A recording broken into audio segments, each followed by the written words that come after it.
Hello, this is Tom, and this is day 38 of 100 Days of Making Minis. A little daily series that I'm doing for 100 days, where I'm working on sculpting and making miniatures for 30 minutes or more a day. You know, I could be actual sculpting the miniature, I could be working on a concept for the miniature, painting miniatures, or if there is really no time in the day for anything else and I've got to get it done, editing episodes of the Mini Sculpting Super Show. But I do my best to make sure I'm actually creating miniatures in their various forms. So today I took my half an hour to work on the Swordsgirl miniature, and I decided, I've got her skinned up, the armature's ready. But I decided the first thing I was going to do was going to be the face. And I'm sculpting this miniature out of my Procreate and Aves mix. It's just 50-50 Procreate and Aves putty, so it's self-curing. And as most people who are on this channel know, most of my sculptures are done in Fimo Professional. But I'm trying to do a couple in putty just to keep that up. And it's nice to change because you kind of practice different techniques and let you approach figures different ways. So it's good to mix it up sometimes.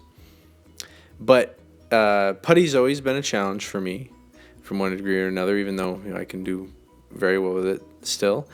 And so that's why I decided to tackle the face, because faces are very difficult for me to do in putty over Fimo.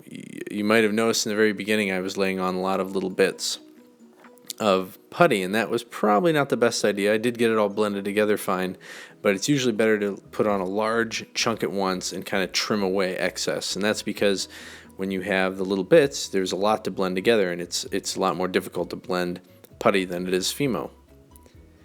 So, but yeah, I'm really happy with how this face turned out.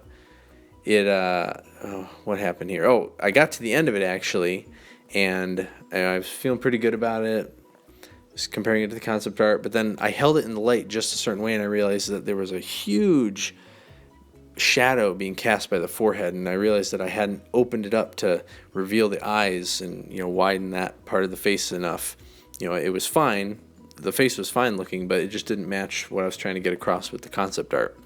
So unfortunately I didn't record it because I just realized it and I just jumped right in and started fixing it. So you'll have to see that next time I post a video where I'm sculpting this character. Another thing that, and I've said this before, you always have to remember with putty, put it on there, get it smoothed out, get the main shape there, but then just wait for 5 minutes even, 10 preferably, before you start going into lots of detail, because by the time I had taken that slight pause in sculpting and had gone back to the figure to adjust the areas around the eyes, it was so much easier to get that crisp little look and make the slight subtle adjustments needed to get those last details into parts of the figure. Feels good to be working on a new figure, and I'm looking forward to getting this finished soon and showing off how it comes along. Thanks for watching, and I'll see you tomorrow.